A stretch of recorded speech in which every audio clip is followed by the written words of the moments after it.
Mes parents ont exigé que le juge saisisse mes biens. Elle est folle, ont-ils menti? Mon avocat a simplement souri, projetant le dossier des aveux. Ma sœur a haleté. Attendez, ne lisez pas cela. Mes parents ont exigé que le juge saisisse mes biens. Elle est folle.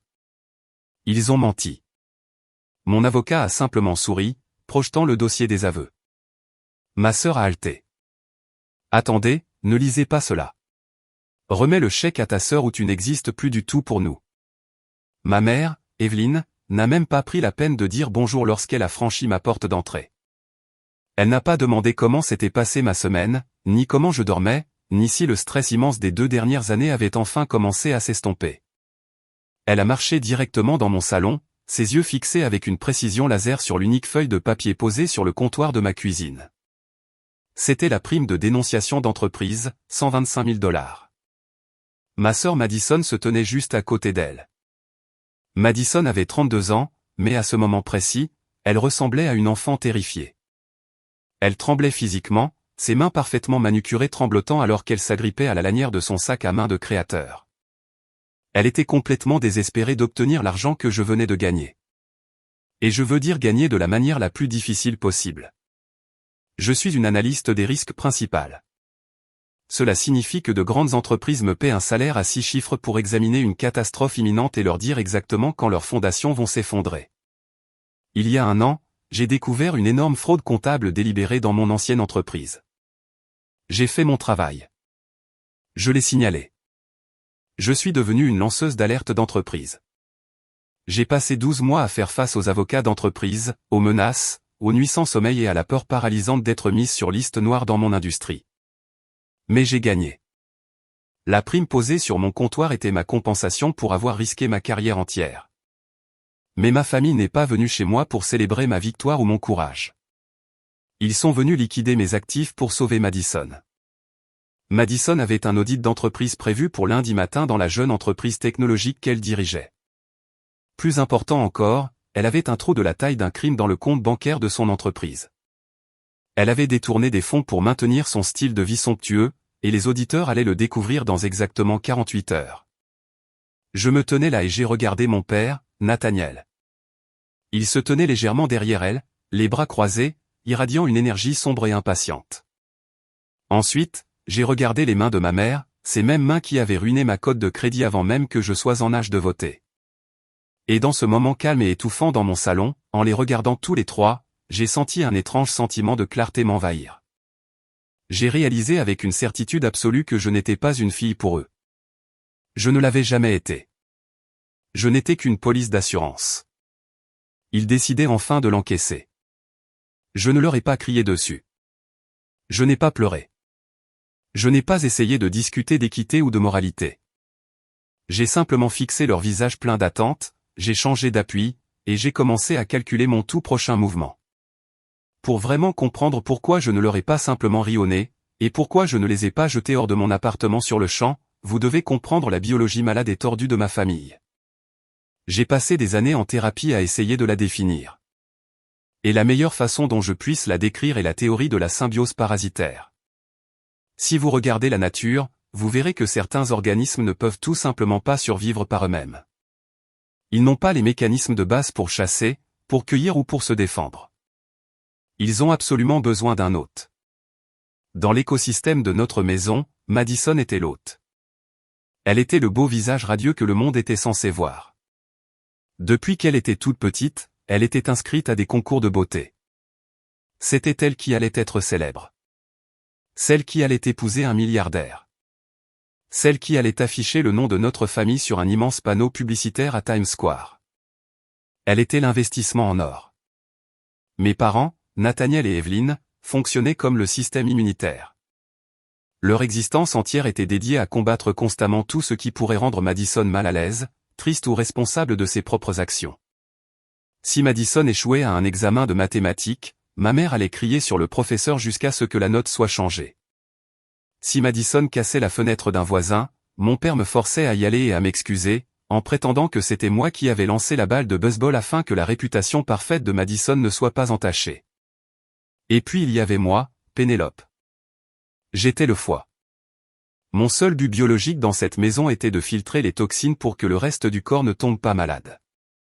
J'étais spécifiquement conçu et conditionné pour absorber le poison, prendre le blâme, et avaler les coups financiers et émotionnels pour que Madison puisse rester jolie et sans stress. La partie la plus terrifiante à propos de Nathaniel et Evelyn est qu'ils ne se considéraient pas comme des personnes mauvaises. Ils croyaient sincèrement que me sacrifier pour sauver Madison n'était qu'une nécessité biologique et économique. Pour eux, ce n'était pas de la cruauté. C'était de la survie de base. J'étais l'enfant robuste et sans problème qui pouvait supporter la douleur. Par conséquent, il était de mon devoir de l'accepter. Je me suis souvenu du moment exact où j'ai enfin compris cette dynamique, même si je n'avais pas les mots psychologiques sophistiqués pour cela à l'époque. Le souvenir est gravé dans mon cerveau comme au fer rouge. C'était il y a 11 ans. J'avais 18 ans. C'était un mardi après-midi frais, et je venais de remonter l'allée après avoir vérifié la boîte aux lettres. Mes mains tremblaient physiquement parce que je tenais une enveloppe épaisse et lourde d'une université de la Ivy League. Je ne pouvais même pas attendre d'être à l'intérieur. Je l'ai déchiré juste là sur le porche d'entrée. J'étais accepté et non seulement j'avais été accepté dans l'une des meilleures écoles du pays, mais la lettre indiquait que j'avais obtenu une bourse d'études académiques partielle.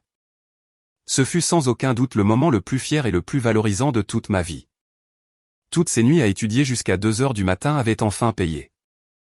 Je suis entré dans la cuisine absolument rayonnante, mon cœur battant dans ma poitrine, complètement prête à partager l'incroyable nouvelle avec ma famille.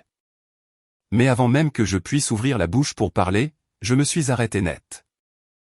Assis en plein milieu de la table de la cuisine, il y avait un énorme gâteau. Écrit sur le dessus avec un glaçage rose vif, il y avait les mots « Félicitations, Madison ». Madison, qui avait 21 ans à l'époque et avait déjà abandonné ses études universitaires communautaires, venait d'être acceptée dans une académie de mannequins locale non accréditée. C'était un cours d'arnaque glorifié de 6 semaines qui coûtait plus cher qu'une année complète de mes frais de scolarité universitaire. Mon père s'est approché de moi et a simplement pris l'enveloppe de l'université directement de ma main. Il n'a pas souri. Il ne m'a pas serré dans ses bras. Il ne m'a pas dit qu'il était fier. Il a lu silencieusement la lettre d'acceptation, a poussé un soupir lourd et agacé, et l'a jeté négligemment sur le comptoir juste à côté d'une pile de vaisselle sale du petit déjeuner. Il s'est tourné vers moi et a déclaré froidement que nous devions être réalistes. Il a dit qu'il ne pouvait tout simplement pas se permettre de m'envoyer à l'autre bout du pays, même avec la bourse partielle. Il a utilisé sa voix d'entreprise. Il m'a regardé droit dans les yeux et a dit que les ressources limitées de la famille devaient aller là où le retour sur investissement était le plus élevé. Et apparemment, c'était le visage de Madison. 2 jours plus tard, je me suis réveillé, j'ai regardé par la fenêtre de ma chambre, et j'ai vu une voiture décapotable flambant neuve de marque allemande garée dans notre allée. Elle était d'un blanc nacré avec des sièges en cuir beige immaculé. Ma mère, Evelyn, m'a surprise en train de la regarder et a mentionné avec désinvolture que c'était absolument nécessaire pour l'image de Madison. Elle a soutenu qu'un futur top modèle ne pouvait pas se présenter à des auditions haut de gamme dans une berline cabossée parce que les apparences dans cette industrie étaient tout. Cette voiture a coûté 45 000 $. C'était la totalité de mon fonds d'études. C'était l'argent que j'avais gagné avec acharnement en travaillant des doubles quarts de travail chaque été depuis que j'avais 14 ans, mélangé aux économies que ma défunte grand-mère avait explicitement laissées pour mon éducation. Nathaniel et Evelyn avaient légalement vidé le compte conjoint. Ils avaient complètement liquidé mon avenir juste pour acheter à Madison un accessoire brillant. Je ne suis pas allé à cette université prestigieuse. J'ai regardé mon rêve mourir sur le sol de cette cuisine. Au lieu de cela, je suis allé dans une université d'État locale à 40 minutes de là. J'ai travaillé de nuit dans un entrepôt de distribution, chargeant de lourdes boîtes dans des camions de fret jusqu'à ce que ma colonne vertébrale semble être faite de verre brisé, juste pour pouvoir me permettre d'acheter mes manuels scolaires d'occasion. J'ai obtenu mon diplôme avec les honneurs, une dette étudiante écrasante, et un cœur fait de pierre absolue. Madison a accidenté cette voiture blanche 3 mois après qu'ils l'ont achetée pour elle. Elle s'en est sortie sans une seule égratignure, et mon père lui a simplement tapoté la tête et lui en a acheté une autre. Ils ont brisé quelque chose au plus profond de moi à l'époque. Ils m'ont appris que mes espoirs, mes rêves et ma sueur n'étaient rien d'autre qu'une monnaie convertible pour financer les victoires de Madison. Mais en les regardant tous les 3 debout dans mon salon 10 ans plus tard, j'ai réalisé que quelque chose de fondamental avait changé. Le foie était enfin fatigué de filtrer leur poison. Je suis restée silencieuse dans mon salon, mes yeux glissant de mes parents exigeants à ma sœur tremblante. Madison n'était plus une étoile montante. Elle n'était pas le bel investissement intouchable qu'il pensait qu'elle était. Elle était une ratée en série de 32 ans avec un ego démesuré et une accusation de crime imminente planant juste au-dessus de sa tête. Ce désastre de jeune entreprise technologique n'était pas son premier rodéo. Si quoi que ce soit, c'était juste la grande finale d'une tragédie longue d'une décennie. Quand elle avait 24 ans, mes parents ont financé sa ligne de soins de la peau biologique. Elle a commandé des produits chimiques bon marché, a collé une étiquette élégante dessus, et a fini par être poursuivie en justice par une douzaine de femmes qui ont subi de graves brûlures chimiques sur leur visage. Nathaniel a réglé cela à l'amiable en réhypothéquant sa maison. Quand elle avait 27 ans, elle a ouvert une boutique de vêtements de luxe pour chiens au centre-ville. Elle a dépensé $50 000 pour des sols en marbre pour le magasin et a complètement oublié d'acheter des stocks. Cela a fermé en 6 mois. Maintenant, elle jouait le rôle d'une présidente directrice générale de la technologie. Et une fois de plus, elle avait volé trop près du soleil. Madison a essuyé une larme dramatique de sa joue en utilisant un mouvement parfaitement pratiqué qu'elle avait probablement appris dans ce cours de mannequinat frauduleux. Elle m'a regardé avec de grands yeux innocents et m'a dit qu'elle avait juste besoin d'un prêt relais. Elle a juré sur sa vie qu'elle me rembourserait chaque centime juste après que son entreprise aurait obtenu sa prochaine ronde de financement par capital risque. C'était un mensonge. Et je ne soupçonnais pas seulement que c'était un mensonge. Je savais que c'était une impossibilité mathématique. Parce que je suis une analyste des risques et je n'entre jamais dans une pièce à l'aveugle. Exactement 1 heure avant qu'il ne se présente à ma porte, j'avais effectué une vérification approfondie et complète des antécédents de crédit de Madison. Son profil financier était un bain de sang. Elle avait 4 cartes de crédit différentes complètement épuisées jusqu'à la limite. Sa cote de crédit oscillait dans les bas 4 cents. Elle avait 2 prêts personnels en cours en défaut de paiement. Il n'y avait pas de prochaine ronde de financement. Les investisseurs s'étaient retirés il y a des semaines. Elle se noyait au milieu de l'océan et elle voulait se tenir sur ma tête juste pour pouvoir prendre une respiration de plus. J'ai déplacé mon regard vers mon père. Il tapait sa chaussure en cuir contre mon plancher en bois franc, clairement impatient. Il attendait simplement que je fasse mon travail désigné, que je filtre cet énorme problème, et que je remette l'argent pour qu'il puisse retourner à sa vie confortable. Il pensait honnêtement qu'il regardait la même fille soumise qu'il avait intimidée, manipulée et volée pendant 3 décennies. Il ne réalisait pas qu'il regardait une professionnelle chevronnée qui venait de décider qu'il était temps de liquider définitivement un passif toxique. Je savais exactement ce que je devais faire. Si je ripostais tout de suite, si je criais ou leur disais de partir, ils ne feraient qu'enfoncer leurs griffes plus profondément.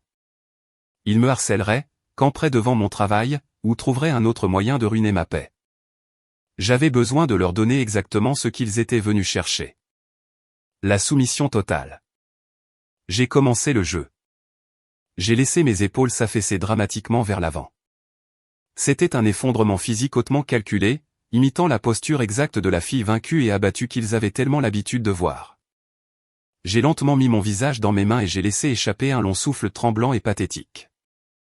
J'avais besoin qu'ils croient fermement que je me brisais émotionnellement sous leur pression, et non que je complotais secrètement leur destruction absolue.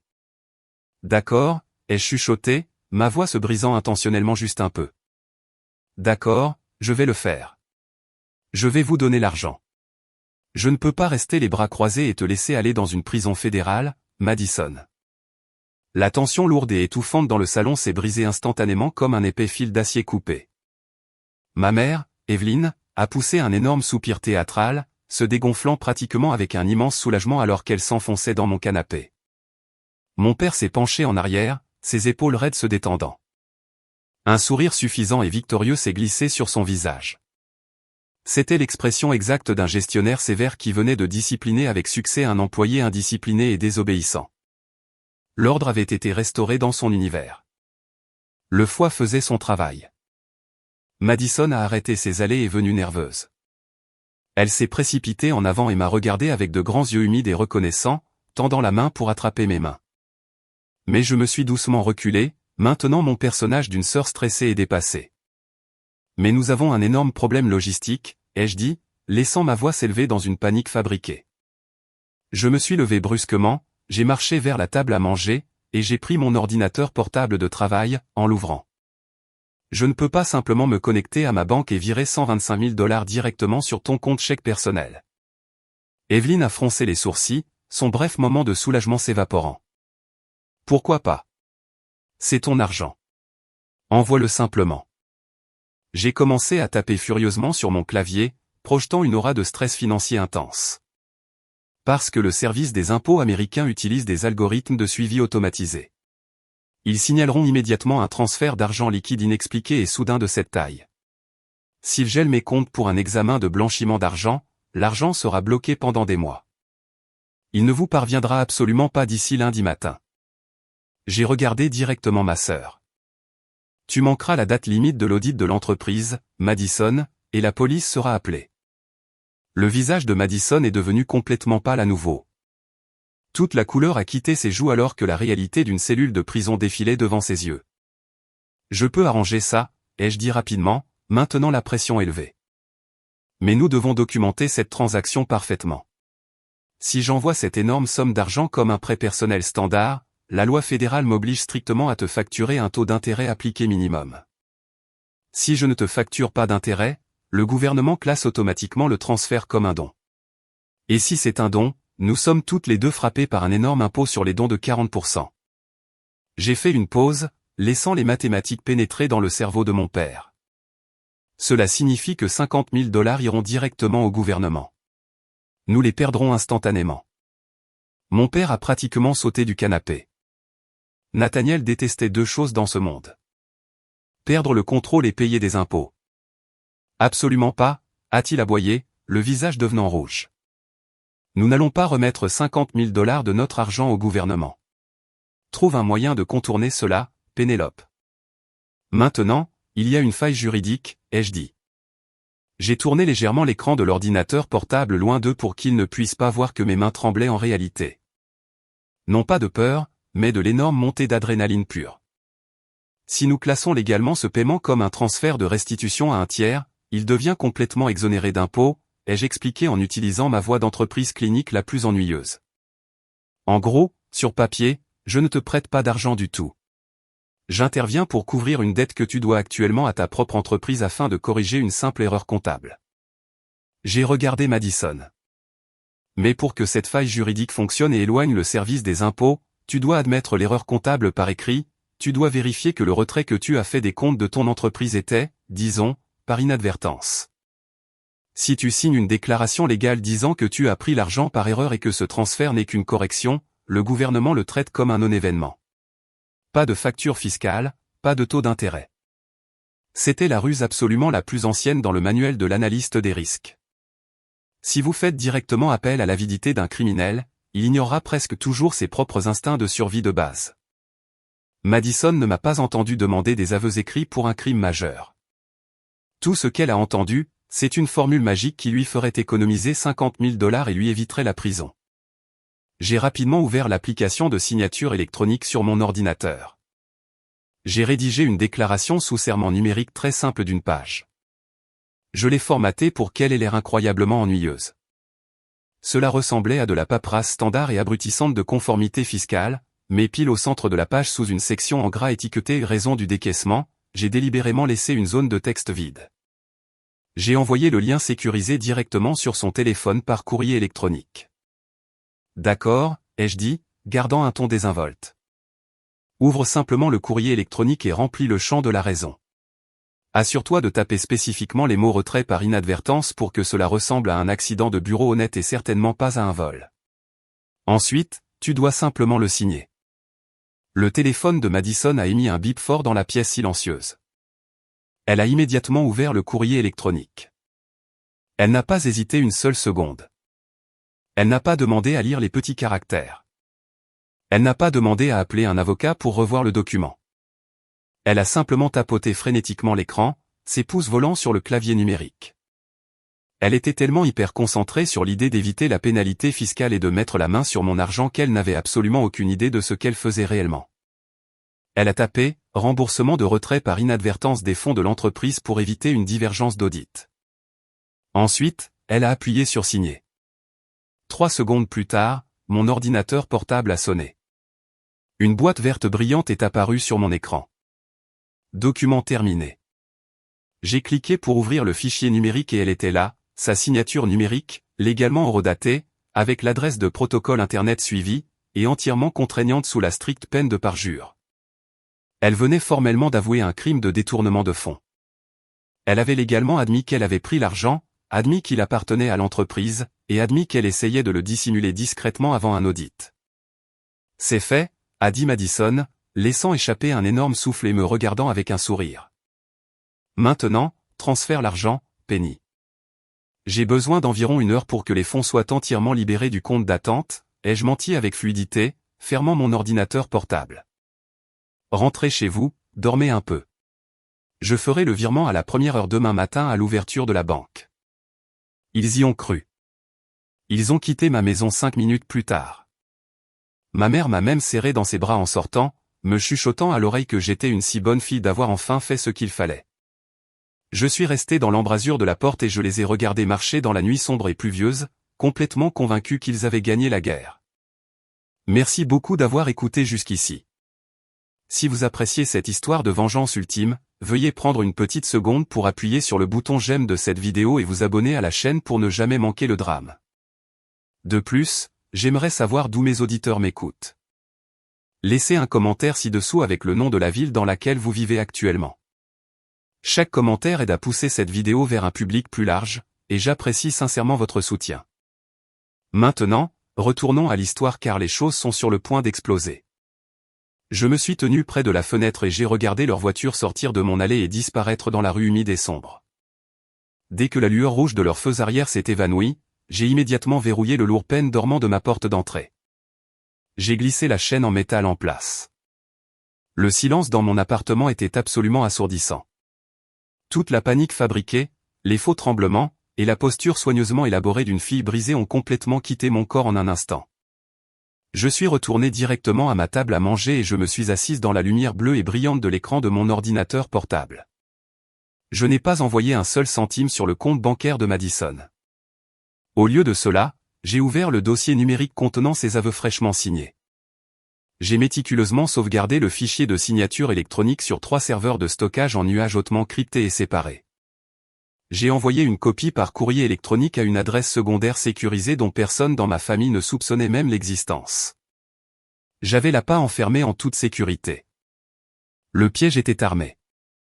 Mais alors que la montée d'adrénaline d'avoir été plus maligne que commençait lentement à s'estomper, une concentration professionnelle froide et dure a pris le dessus sur mon esprit. Je suis une analyste des risques. Ma carrière entière est construite sur le principe fondamental que s'il y a une vulnérabilité flagrante dans un système, il y en a presque certainement des dizaines d'autres cachés au plus profond de la surface. Ma famille venait de pénétrer avec confiance dans ma maison et avait effrontément tenté de m'extorquer 125 000 $. Ils l'ont fait avec une facilité pratiquée et terrifiante. Ce n'était pas maladroit. C'était une routine bien huilée. Assise là dans le noir, j'ai réalisé que s'ils étaient assez à l'aise pour essayer de liquider nonchalamment mes actifs actuels pour sauver Madison, j'avais besoin de connaître l'étendue complète et non filtrée des dommages historiques qu'ils auraient déjà pu causer. J'avais besoin de faire un audit médico-légal complet de ma propre existence. J'ai réalisé qu'au cours de la dernière décennie, j'avais été tellement hyper concentré sur la survie, la construction de ma carrière et le fait de les tenir à distance que je n'avais jamais vraiment regardé en arrière pour voir quel genre de gâchis ils avaient laissé dans mon sillage. Il était temps de déterrer les tombes. J'ai ouvert un navigateur Internet sécurisé et j'ai navigué directement vers les portails de rapports de crédit annuels. Tout le monde a légalement le droit de retirer ses dossiers complets des 3 principaux bureaux de crédit une fois par an. La plupart des gens le font pour vérifier leur cote avant d'acheter une voiture ou une maison. D'habitude, je jetais juste un coup d'œil au numéro de résumé, je voyais qu'il était excellent, et je fermais la fenêtre. Mais ce soir, je ne cherchais pas un résumé. J'ai demandé les archives historiques détaillées de plusieurs pages des 3 bureaux. J'avais besoin de voir chaque demande, chaque utilisateur autorisé, et chaque compte fermé connecté à mon numéro de sécurité sociale depuis le jour de mes 18 ans.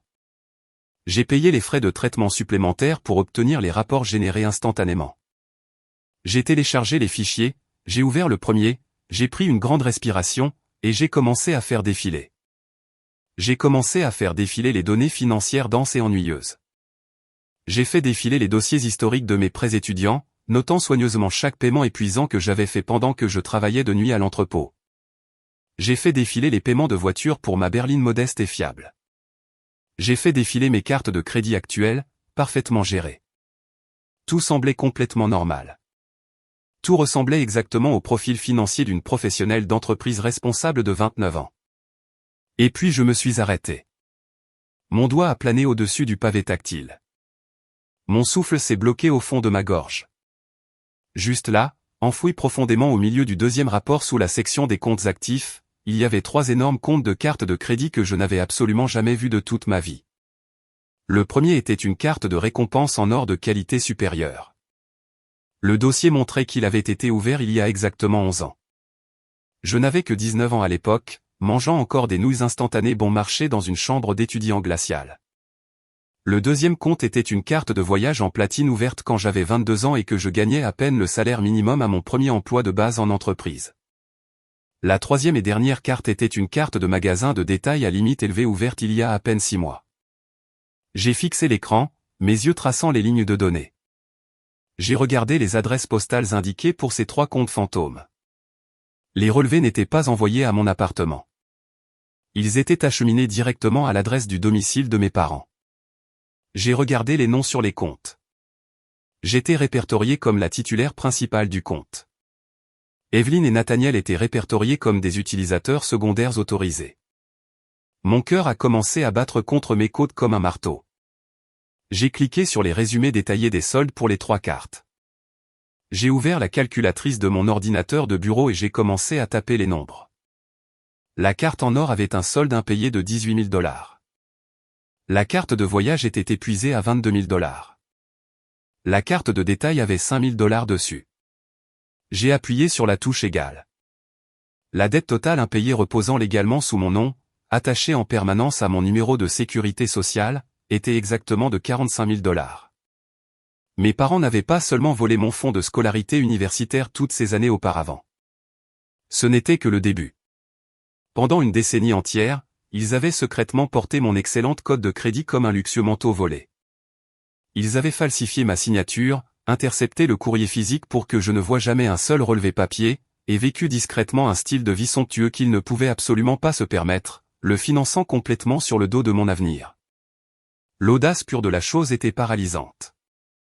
La trahison était si profonde, si fondamentalement violente qu'elle allait bien au-delà des limites de la parentalité toxique. Ce n'était pas un désaccord familial. C'était un crime financier massif et calculé. Le choc initial s'est rapidement transformé en un profond dégoût clinique. J'ai commencé à télécharger les relevés mensuels individuels pour ces 3 cartes de crédit frauduleuses, retraçant la chronologie de leurs dépenses au cours des 10 dernières années. Alors que je lisais ligne après ligne de frais, j'ai commencé à relier laborieusement les données financières à mes propres souvenirs douloureux. C'était comme lire un journal intime tordu de la vie de ma famille écrit entièrement avec de l'argent volé. J'ai trouvé une dépense de $3 000 dans un complexe de luxe en bord de mer à Miami, en Floride. La date de la transaction remontait à 7 ans. Je me souvenais spécifiquement de cette semaine-là. Je m'en souvenais parce que j'avais appelé ma mère, Evelyne, en pleurant parce que mon chauffage avait été coupé dans mon terrible appartement hors campus, et j'avais demandé si je pouvais emprunter $50 pour un radiateur d'appoint. Elle m'avait froidement répondu que l'argent était rare et que je devais apprendre à être une adulte indépendante. Pendant que je frissonnais dans 2 pulls, il buvait des cocktails hors de prix au bord d'une piscine chauffée, et je payais la facture sans le savoir. J'ai continué à faire défiler. J'ai trouvé des milliers de dollars de dépenses dans des boutiques de créateurs haut de gamme, des sacs, des chaussures, des robes. Les dates correspondaient parfaitement aux anniversaires de Madison, aux fêtes de lancement d'entreprises ratées de Madison et au flot interminable d'événements sociaux de Madison. Chaque cadeau extravagant que Nathaniel et Evelyne avaient fièrement offert à leur enfant en or avait été secrètement financé par la fille même qu'ils traitaient comme des ordures. Ils n'étaient pas seulement des parasites émotionnels. Ils étaient des voleurs d'identité au niveau fédéral. Aux yeux de la loi, ce qu'ils avaient fait franchissait une ligne massive et impitoyable. Falsifier une signature pour ouvrir une ligne de crédit est un vol d'identité. Utiliser Internet et le service postal pour maintenir ses comptes frauduleux et cacher les relevés constitue une fraude électronique fédérale et une fraude postale fédérale. Ce n'étaient pas des affaires civiles. C'étaient de graves crimes passibles de peines de prison minimales obligatoires. Je ne pleurais pas. Je pense que j'étais complètement à court de larmes pour ces gens. Au lieu de cela, j'ai connecté mon ordinateur portable à mon imprimante personnelle. J'ai appuyé sur imprimer pour chaque relevé, chaque résumé de solde, et chaque preuve d'adresse. L'imprimante a pris vie, recrachant page après page de preuves physiques indéniables. J'ai pris la pile de papier chaud, je l'ai placée dans une épaisse chemise cartonnée, et je l'ai posée juste à côté des aveux numériques que Madison avait signés 1 heure plus tôt. J'avais constitué un dossier complet et blindé de leur destruction. Je me suis penché en arrière dans ma chaise en regardant le dossier. Le foie n'était plus seulement fatigué de filtrer le poison. Le foie était sur le point d'arrêter l'eau tout entier. Soudain, la pièce sombre a été illuminée par des éclairs agressifs de lumière rouge et bleue se reflétant sur les murs de mon salon. Les couleurs intenses et balayantes coupaient à travers les ombres de mon appartement. Je me suis levé et j'ai marché vers la fenêtre de devant, tirant les stores d'une fraction de pouce. 2 grandes voitures de police s'arrêtaient en crissant juste à mon trottoir. 4 officiers en sont sortis, claquant leurs lourdes portières, leurs mains reposant déjà prudemment sur leur ceinture de service. À cette seconde exacte, mon téléphone portable a vibré violemment sur la table. C'était un message texte de mon père, Nathaniel. Il disait, « Nous faisons cela pour ton propre bien, Pénélope. Tu as besoin d'une aide sérieuse. » J'ai fixé le message texte et la réalité de leur stratégie impitoyable m'a frappé comme un train de marchandises. Ils avaient appelé les urgences. Ils n'allaient pas attendre jusqu'au matin que ma banque ouvre. Ils savaient que j'étais intelligente et ils ont probablement réalisé que me donner une nuit entière pour réfléchir à la remise de 125 000 $ était un risque énorme. Alors, ils avaient décidé d'opter pour l'option nucléaire absolue. Dans les dynamiques familiales abusives, il existe une tactique très courante et très sombre utilisée pour prendre le contrôle d'un membre de la famille dissident. Cela s'appelle une hospitalisation psychiatrique involontaire. Ils avaient manifestement appelé le répartiteur de la police et fabriqué une histoire terrifiante. Ils avaient probablement affirmé que j'étais complètement instable, que je faisais un grave épisode maniaque, que je menaçais de me faire du mal, et que j'étais possiblement armé d'une arme. Leur but ultime était brutalement simple. S'ils pouvaient amener la police à défoncer ma porte et à me traîner hors de ma propre maison menottée, donnant des coups de pied et criant au sujet d'une trahison, j'aurais l'air exactement de la femme folle et hystérique qu'ils avaient décrite au téléphone. L'hôpital serait légalement contraint de me retenir pour une évaluation psychiatrique obligatoire de 72 heures. Et pendant que je serais enfermé dans une chambre blanche stérile sans mon téléphone, Nathaniel marcherait directement dans le bureau d'un juge le lendemain matin. Il utiliserait le rapport de police pour déposer une demande de mise sous tutelle financière d'urgence, affirmant que j'étais mentalement inapte à gérer mes propres actifs substantiels. Il obtiendrait le contrôle légal complet de mes comptes bancaires, rédigerait le chèque pour sauver Madison de son audit, et viderait légalement mon argent de dénonciatrice avant même que je sois relâché. C'était la manipulation psychologique horrifiante ultime. Il s'attendait à ce que je panique. Il s'attendait à ce que j'ouvre la porte en pleurant, en criant à propos d'argent volé et de crédit ruiné, ayant l'air frénétique et paranoïaque pour les officiers. Mais je suis une analyste des risques. Je ne panique pas. Je gère les variables. J'ai immédiatement initié ce que j'appelle le protocole de contraste. J'avais moins de 60 secondes avant qu'il ne commence à marteler ma porte d'entrée. J'ai couru directement dans le placard de ma chambre. J'ai enlevé mes vêtements de maison confortables et j'ai enfilé une veste bleu marine impeccable et sur mesure sur un chemisier blanc propre. J'ai mis mes lunettes de lecture professionnelle à monture métallique. J'ai attrapé mon coûteux casque d'entreprise à réduction de bruit et je l'ai placé sur mes oreilles, ajustant le microphone parfaitement près de ma bouche. J'ai couru vers la table à manger, j'ai ouvert mon ordinateur portable, et j'ai rapidement commencé une réunion virtuelle privée avec moi-même seulement dans la pièce. J'ai ouvert une feuille de calcul financière massive et hautement complexe remplie de graphiques colorés et de tableaux croisés dynamiques, la maximisant pour que l'écran blanc et lumineux se reflète clairement dans les verres de mes lunettes. J'ai attrapé un porte-bloc en métal élégant et un stylo. Puis les coups lourds et agressifs ont commencé. Département de police. Ouvrez la porte immédiatement. Je n'ai pas couru vers la porte. J'ai marché. J'ai marché avec le rythme lent, agacé et délibéré d'une cadre occupée qui était grossièrement interrompue pendant une tâche critique.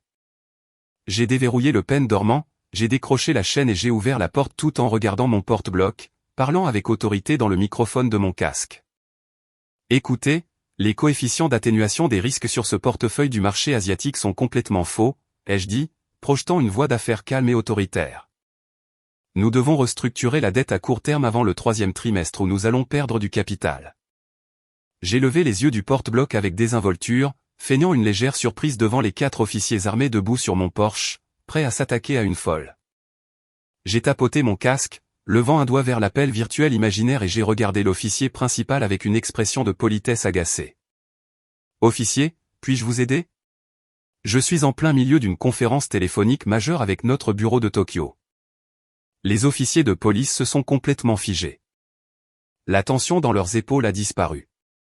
Ils m'ont regardé, une professionnelle d'entreprise parfaitement calme et bien habillée, debout dans un appartement impeccable et silencieux, discutant avec désinvolture de la finance internationale. Ensuite, l'officier principal a regardé par-dessus son épaule vers la pelouse humide près de la rue. Ma mère, Evelyne, se tenait là sous la pluie, sanglotant théâtralement sur l'épaule de mon père. Madison faisait les 100 pas, criant à plein poumon que j'avais une arme et que j'allais me faire du mal. Le contraste visuel et psychologique était incroyablement violent. À l'intérieur de la maison, il y avait une professionnelle d'élite posée. À l'extérieur de la maison, il y avait un cirque chaotique, hurlant et déséquilibré. « Madame » a dit l'officier plus âgé, sa main s'éloignant lentement et complètement de sa ceinture de service.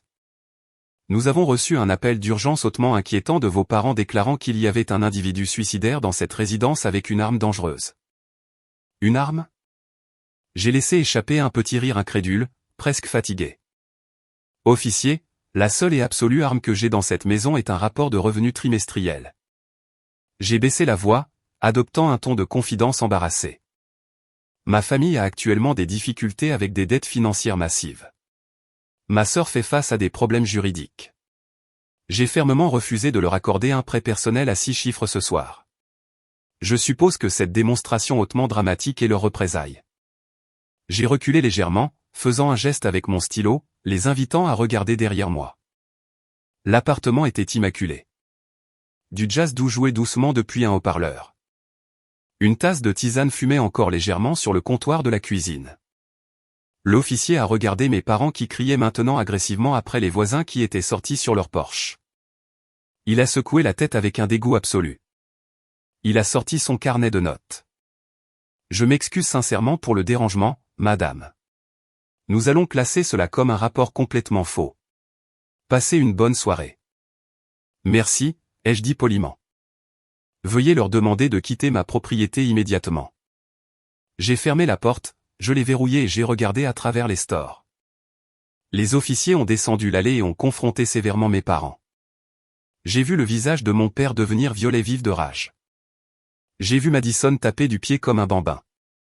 La police a pointé du doigt le bout de la rue, leur disant clairement de quitter les lieux immédiatement ou de faire face à une arrestation criminelle pour mauvaise utilisation des services d'urgence. Ils sont montés dans leur voiture et sont partis, totalement vaincus. Je suis resté près de la fenêtre jusqu'à ce que les voitures de police quittent enfin ma rue, laissant le quartier dans l'obscurité totale à nouveau. Mes mains étaient incroyablement stables. Je ne ressentais pas de peur. Je ne ressentais pas de tristesse. Je ressentais la précision froide et aiguë d'un chirurgien tenant un scalpel. J'ai pris mon téléphone portable, j'ai fait défiler les messages textes menaçants de mon père, et j'ai composé un numéro que j'avais enregistré dans mes contacts il y a exactement 3 ans. Ça a sonné 2 fois. « Monsieur Harrison » ai-je dit calmement lorsque la ligne s'est connectée. « Pénélope » a répondu sa voix. Cela sonnait comme du gravier raclant contre de la peau de requin. Monsieur Harrison n'était pas un avocat de famille amicale. C'était un avocat d'affaires impitoyable et haut de gamme qui se spécialisait dans les prises de contrôle hostiles et la destruction financière. Je l'avais engagé il y a des années pour ce moment inévitable exact. Le protocole de contraste a fonctionné, lui ai-je dit. Ils ont essayé de me piéger avec une fausse hospitalisation psychiatrique pour forcer une mise sous tutelle. La police les a chassés. Excellent, a dit monsieur Harrison, complètement imperturbable. Sommes-nous enfin prêts à passer à la phase d'exécution? Oui, ai-je dit, fixant l'épaisse chemise cartonnée de relevés de cartes de crédit volées sur ma table. J'ai besoin que vous vérifiez les dates sur le dépôt caché de la société à responsabilité limitée. J'ai entendu le son d'un gros dossier s'ouvrant à son bout du fil. Je regarde les dossiers publics en ce moment, a déclaré Monsieur Harrison.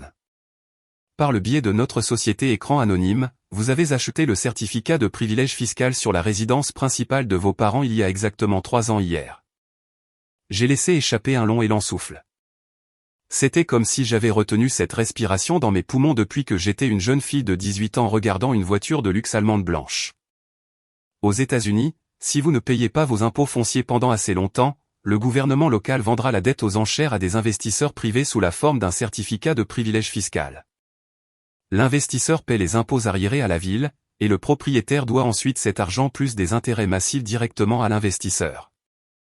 Si le propriétaire ne parvient pas à rembourser la dette dans un délai de rachat légal strict, qui dans mon état est d'exactement 3 ans, l'investisseur a le droit légal absolu de saisir la propriété et de prendre la propriété totale de la maison. Mes parents avaient été tellement occupés à financer les fausses entreprises de Madison et à partir en vacances avec mes cartes de crédit volées qu'ils avaient complètement ignoré leurs propres impôts fonciers. Il y a 3 ans, je l'ai découvert. J'ai engagé Monsieur Harrison, j'ai formé une société fantôme, j'ai payé leurs impôts arriérés, et j'ai acheté la dette discrètement. Et puis j'ai juste attendu dans l'ombre. La période de rachat légal de 3 ans a expiré exactement à minuit ce soir, a confirmé Monsieur Harrison, sa voix dégoulinant de satisfaction professionnelle. Ils n'ont jamais payé un seul centime. Déposez l'acte de saisie, ai-je ordonné, ma voix se transformant en glace pure. Je ne veux plus seulement récupérer mon argent. Je veux le toit. 4 jours plus tard, je suis sorti de l'ascenseur et je suis entré dans le hall glacial et hypermoderne de Harrison et associé au 45e étage d'une immense tour de verre au centre-ville. L'air sentait le cirage au citron coûteux et le vieil argent impitoyable. Mes talons cliquetaient bruyamment contre les sols en marbre importé, sonnant comme un compte à rebours régulier avant une explosion. Ma famille avait exigé agressivement cette réunion en personne. Après leur échec humiliant avec la police, ils s'étaient précipités pour engager un avocat. Ils ont trouvé un avocat bon marché et désespéré d'un centre commercial qui a immédiatement déposé une demande d'urgence pour un arbitrage exécutoire privé. Leur objectif était de régler la question discrètement, en espérant m'intimider légalement pour que je cède le contrôle de mes finances sans en faire un spectacle public. Ils pensaient sincèrement que le mot discret signifiait que j'allais entrer dans la pièce, me rendre sous la pression, signer des papiers, faire un chèque, et m'excuser d'avoir été difficile. Ils n'avaient absolument aucune idée qu'ils marchaient aveuglément dans une zone d'abattage entièrement préparée. J'ai poussé les lourdes portes en chêne d'une salle de conférence sans fenêtre et insonorisée. Une longue table en acajou poli dominait le centre de la pièce. Ils étaient déjà assis là. Mon père, Nathaniel, était en bout de table, se prélassant dans sa chaise en cuir comme s'il possédait le gratte-ciel entier. Ma mère, Evelyne, était assise juste à côté de lui, serrant son sac à main de créateur et portant son masque soigneusement pratiqué de mère profondément inquiète et souffrante. Madison était assise en face d'eux. Elle avait l'air incroyablement brillante dans un chemisier en soie coûteux, mais sous la table, sa jambe rebondissait de manière incontrôlable. Elle savait que son audit d'entreprise avait lieu en ce moment même. Si je ne signais pas un énorme chèque aujourd'hui, elle était à moins de 48 heures de portée des menottes fédérales. Monsieur Harrison était assis silencieusement à l'autre bout de la table, portant un costume 3 pièces parfaitement sur mesure. Il ressemblait à un grand requin blanc se reposant dans des eaux peu profondes. Assise juste à côté de lui se trouvait une sténotypiste judiciaire certifiée, ses doigts planant au-dessus d'une machine de sténotypie. Leur avocat bon marché s'est levé dès que je suis entré. Pénélope. Bien. Nous avons les accords de tutelle et de règlement entièrement rédigés. Votre père sera désigné comme votre principal tuteur financier, et votre sœur va. Je l'ai ignoré complètement. Je suis passé devant lui, j'ai tiré la lourde chaise directement en face de mon père, et je me suis assise. Je n'ai pas dit bonjour. Je n'ai pas offert un seul mot d'explication. J'ai simplement placé une fine chemise noire directement au centre de la table en acajou. Où est le chèque bancaire, a exigé mon père, sa voix résonnant dans la pièce silencieuse. Nous ne sommes pas ici pour vous faire un chèque, ai-je dit, ma voix étrangement calme. Nous sommes ici pour corriger définitivement le dossier légal. Madison a immédiatement craqué. Elle a commencé à parler incroyablement vite, disant à la pièce que j'étais complètement instable, que j'avais l'habitude d'inventer des choses, et que j'avais essentiellement appelé la police contre moi-même l'autre nuit pour faire une scène. Evelyne a tamponné un œil parfaitement sec avec un mouchoir, insistant agressivement auprès des avocats sur le fait qu'ils voulaient seulement gérer mon argent pour me protéger de mon propre esprit chaotique. Monsieur Harrison a levé une main. La pièce est devenue d'un silence de mort.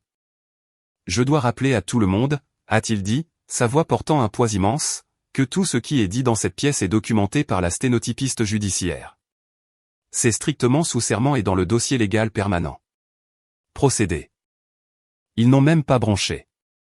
Ils étaient tellement confiants dans leurs mensonges. La sténotypiste judiciaire a formellement demandé les noms et les déclarations. Madison a fait son discours fluide et pratiqué. Elle a juré sous serment que je luttais contre des épisodes délirants depuis des années. Elle a juré que je lui avais volontairement promis les 125 000 $ spécifiquement pour l'expansion de son entreprise, mais que j'étais ensuite devenu erratique et que j'avais essayé de ruiner sa société. Mon père a hoché la tête agressivement, ajoutant que j'imaginais fréquemment des affronts financiers et qu'ils avaient besoin de stabiliser immédiatement mes actifs avant que je ne me fasse du mal ou que je fasse du mal à la famille. Clic, clic, clic. La machine de la sténotypiste a gravé chaque mensonge dans le dossier juridique permanent et contraignant. C'était un parjure classique, et c'était exactement comme je l'avais prévu. Quand Madison a enfin fini de jurer que l'argent était un prêt commercial innocent que j'avais retenu à tort, Monsieur Harrison a appuyé sur un petit bouton sur son bureau. Le grand écran de projection monté sur le mur derrière lui s'est instantanément allumé. Pièce A, a annoncé doucement Monsieur Harrison. Projeté sur l'écran massif se trouvait la déclaration sous serment numérique. Monsieur Harrison avait mis en évidence une section spécifique en jaune vif et brillant. Il s'est raclé la gorge et a lu à haute voix. Raison du décaissement. Remboursement de retrait par inadvertance des fonds de l'entreprise pour éviter une divergence d'audit. La température dans la pièce a semblé chuter de 10 degrés. Madison a cessé de respirer. Chaque goutte de couleur a quitté son visage, la laissant ressembler à un fantôme terrifié.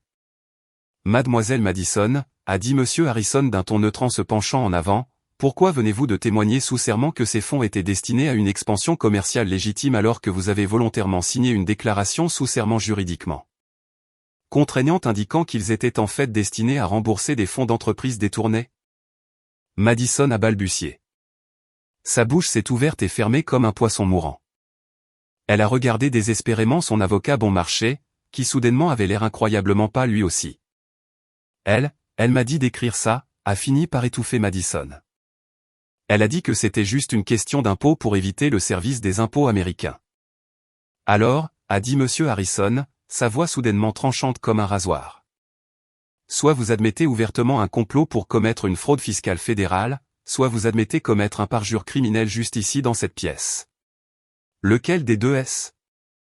Madison a fermé la bouche d'un coup sec. Elle a commencé à trembler violemment. Monsieur Harrison a de nouveau cliqué sur le bouton. Pièce B.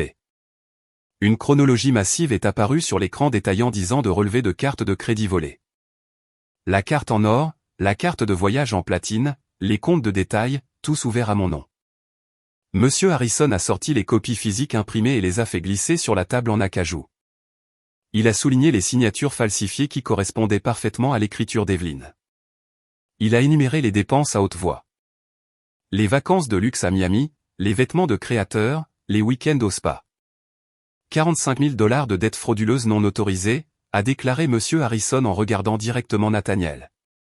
Cela constitue un vol d'identité fédérale, une fraude électronique fédérale et une fraude postale fédérale. Le délai de prescription n'est même pas près d'expirer sur les 5 dernières années de ces transactions. Evelyne a poussé un petit cri aigu de pure terreur et a attrapé le bras de Nathaniel. Nathaniel est devenu violet vif. Il a frappé du poing sur la table et a crié « Nous l'avons élevé. Nous l'avons nourri. Nous avons le droit d'utiliser ce crédit. Vous avez droit à une cellule de prison », a coupé Monsieur Harrison, sa voix rugissant dans la pièce. Vous avez volé l'identité légale de votre fille. Cela entraîne une peine minimale obligatoire dans une prison fédérale. Aucun de vous n'y survivra. Nathaniel s'est physiquement recroquevillé dans sa coûteuse chaise en cuir, complètement vaincu. Monsieur Harrison a cliqué sur le bouton une dernière fois. Pièce C. Un acte juridique est apparu sur l'écran. C'était un acte de saisie pour impôt foncier. Nathaniel a plissé les yeux vers l'écran, sa respiration haletante. C'est l'adresse de ma maison, a-t-il chuchoté. Mais regardez le nom du propriétaire. Le propriétaire est une société à responsabilité limitée, ai-je dit, prenant enfin la parole. Ma voix était complètement stable. Il y a 3 ans, j'ai acheté la dette fiscale impayée sur votre maison par le biais d'une société écran. J'ai payé les impôts arriérés que vous avez ignorés et j'ai attendu. Evelyne a haleté, une brève lueur d'espoir délirant illuminant ses yeux. Oh, Pénélope, tu as sauvé la maison familiale. Non, mère, ai-je dit, la regardant complètement de travers. J'ai acheté la dette. La loi de l'État dicte une période de rachat de 3 ans pour que vous me remboursiez. Vous ne l'avez jamais payé. Le délai a expiré hier à exactement minuit. Je me suis penché en avant, posant mes bras sur la table en acajou. Je n'ai pas payé votre hypothèque, papa. J'ai saisi le privilège. Je possède le toit au-dessus de vos têtes en ce moment même. Vous êtes actuellement en train de violer une propriété privée dans ma maison. Un chaos absolu a éclaté dans la pièce insonorisée. Mon père s'est jeté en avant sur la table, le visage déformé par la rage.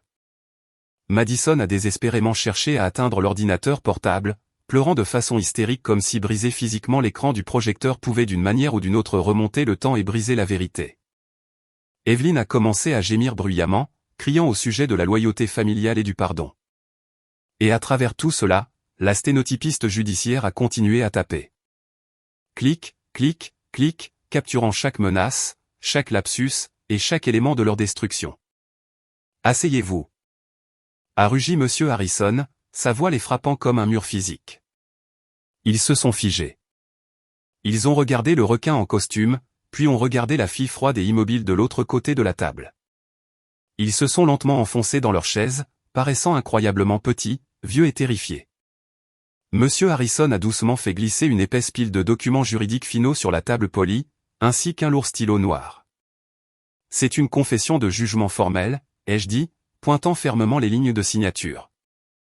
Et une ordonnance d'éloignement permanente et volontaire. J'ai croisé le regard de Nathaniel. Voici mes conditions finales.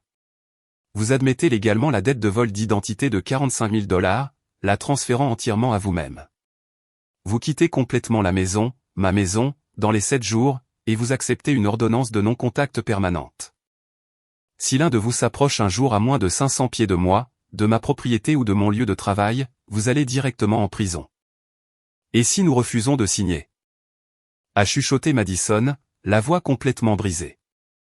Alors j'appuie sur un bouton et j'envoie la pièce directement par courrier électronique au procureur du district en charge de ton audit d'entreprise, ai-je dit, mon doigt planant au-dessus du clavier.